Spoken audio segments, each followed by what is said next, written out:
प्रिय विद्यार्थियों, हिंदी साहित्य बीए तृतीय वर्ष की कक्षा में मैं एक बार फिर आपके सम्मुख हूँ और हम गतांक से आगे जो संचारी भाव है उनके बारे में जानेंगे। क्योंकि संचारी भावों की संख्या 33 है और उनके बारे में हम विस्तार से पढ़ रहे हैं। तो ये जो कक्षा है संचारी भाव, इसके जो कह सकते हैं कि जो वीडियो है वे 4 भागों में है। अगला संचारी भाव है 26वां अमर्ष। दूसरों द्वारा की गई निंदा, आक्षेप यानी किसी के ऊपर दोष लगाना, अपमान आदि के कारण उत्पन्न चित्तवृत्ति को अमर्ष कहा जाता है। जब किसी व्यक्ति का किसी के द्वारा उसकी निंदा की जाती है, उसके ऊपर कोई अपवाद लगाया जाता है, आक्षेप लगाया जाता है, उसका अपमान किया जाता है, तो तब जब मन में जो एक प्रकार की जो चित्तवृत्तियाँ जो मनोवृत्ति होती है, उस मनोवृत्ति को अमर्ष कहा जाता है। और जब अमर्ष कब होगा?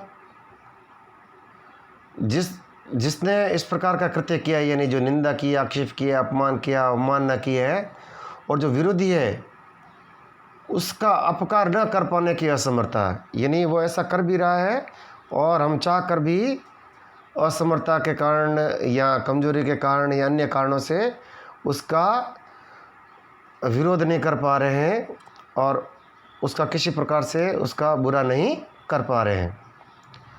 जिस प्रकार ये इसको क्रोध से संबंधित माना जा सकता है। क्रोध में जो क्रोध का जो आलंबन होता है, जिसके कारण क्रोध उत्पन्न हुआ है, उसको वह अपने सम्मुख से हटाना चाहता है या उस क्रोध का जो कारण है उसका वह प्रतिकार करने लगता है।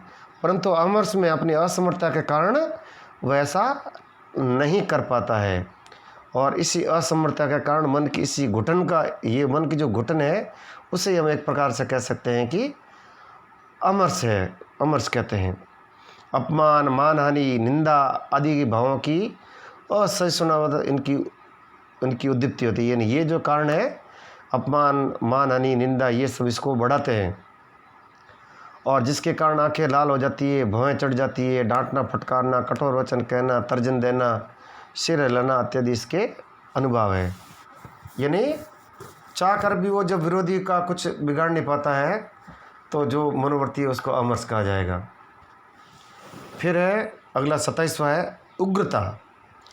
अपमान आदि से उत्पन्न होने वाली निर्दयता ही उग्रता कहलाती है। यानी अपमान आदि जो कारण होते हैं उनके कारण मन में एक प्रकार की निर्दयता, जो आलंबन है उसके प्रति एक प्रकार की निर्दयता उत्पन्न हो जाती है। और ऐसी स्थिति, और इस स्थिति के जो मूल में है वो क्या है? दूसरों की निंदा है, अपमान है और अपराध हेतु वह उत्सुक हो जाता है, उसकी ओर बढ़ जाता है। इसके अनुभव कौन से हैं? डांटना, फटकारना, प्रताड़ना, प्रस्वेद यानी पसीना हो जाना, सिर कंपन यानी सिर का हिलना, बंद भर्सना आदि इसके अनुभव है। उग्रता क्रोध से भिन्न है, क्योंकि जो क्रोध है वह रौद्र रस का स्थायी भाव है और उग्रता है वह एक प्रकार से क्रोध के समान होते हुए भी, उसके लक्षण समान होते हुए भी इसकी जो कह सकते हैं कि जो प्रबलता होती है वह कम होती है। यानी जो क्रोध होता है वह दीर्घ अवधि तक मन में छाया रहता है, जबकि जो उग्रता होती है वह एक प्रकार से उस क्रोध को बढ़ाने वाली होती है। तो स्थायी नामक जो क्रोध नामक जो स्थायी भाव है उसको बढ़ाने का कार्य करती है उग्रता। अब है अवहितता। अवहितता यानी मन के अंदर किसी बात का दुराव होना, छुपा होना। यानी जब व्यक्ति जो बात होती है उसको छुपा लेता है और इस प्रकार से अपने आप को दर्शित करने की कोशिश करता है कि जो उसके मन में जो बात है दूसरों को पता नहीं चले। तो लज्जा आदि से उत्पन्न हर्ष आदि भावों को छुपाने की जो प्रवृत्ति है उसको अवहितता कहा जाता है।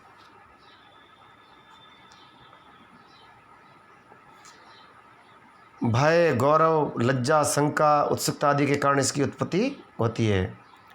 और कोई बहाना बनाकर किसी अन्य कार्य में व्यक्ति लग जाता है, दूसरों की ओर देखता है, बात या प्रसंग बदल देता है, अकारण जंबाई लेता है, मुँह लज्जा के कारण नीचा कर लेता है। ये इसके अनुभव है, यानी जो मन के जो भाव है होता है उनको वो छुपा लेता है।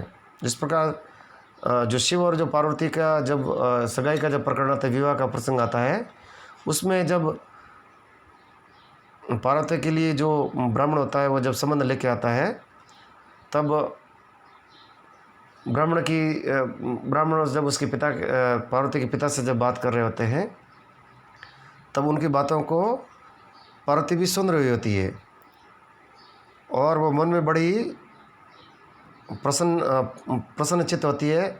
लेकिन जो ही उसे मालूम पड़ता है कि दूसरों को इसके बारे में ना मालूम पड़ जाए, तो वो इस प्रकार से बहाना बना लेती है, कंकड़ बीनने लग जाती है कि मानो उस प्रकरण के बारे में उसको कोई ज्ञान ही नहीं हो।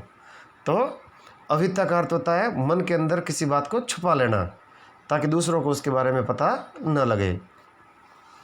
फिर है उन्माद। काम, शोक, भय, दुश्चिंता, मानसिक आघातों के कारण जब चित्त भ्रमित हो जाता है तो उसे उन्माद कहता है।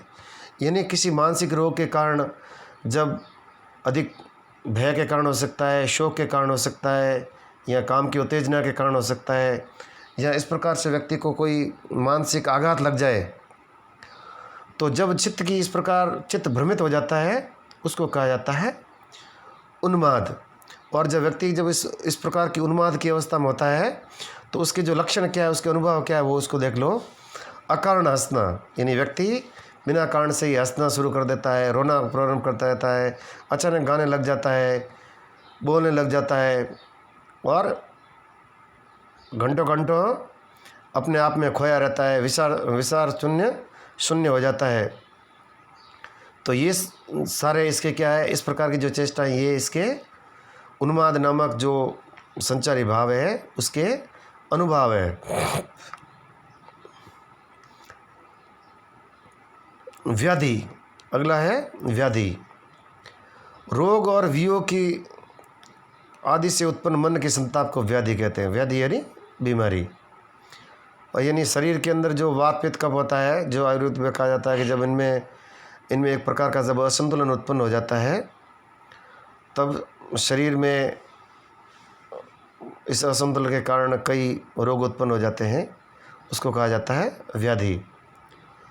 और इसके अनुभव है कंप, ताप, प्यास, शरीर का पीला पड़ जाना, प्रस्वेद यानी पसीना आना इत्यादि इसके अनुभव है। अगला जो संचारी भाव है वह है मति। मति का अर्थ होता है बुद्धि। शास्त्र आदि का अनुशीलन करने और तर्क और विचार आदि से किसी तथ्य का निर्णय करना, तत्व का निर्धारण करना का ही नाम मति है। यानी मन के अंदर विचार विमर्श करना, अपने तर्क लगाना और पूर्व में जो उपलब्ध जो इतिहास है, जो साक्ष्य है, जो शास्त्र है, उनके आधार पर किसी निर्णय पर पहुंचना क्या कहलाता है? मति कहलाता है। इसमें निश्चित वस्तु का संचय रहित स्वयं का अनुष्ठान का उपदेश, संतोष, धैर्य, मुस्कुराहट, अपने प्रति आस्था रखने की प्रवृत्ति आदि इसके अनुभव कहे जा सकते हैं।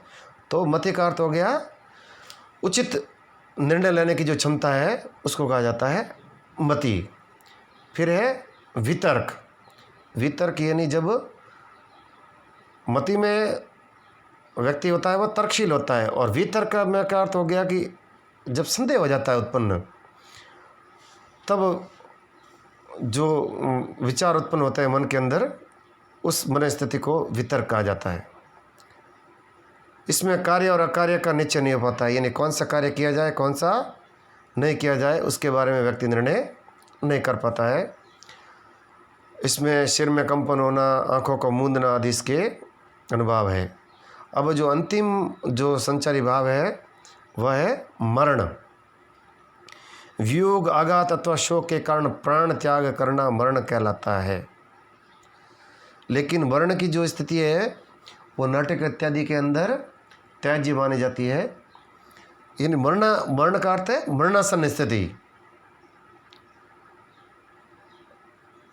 जब दशरथ अपना प्राण त्यागने से पूर्व राम के वियोग में उनकी जो स्थिति होती है वह स्थिति मरण कहलाती है।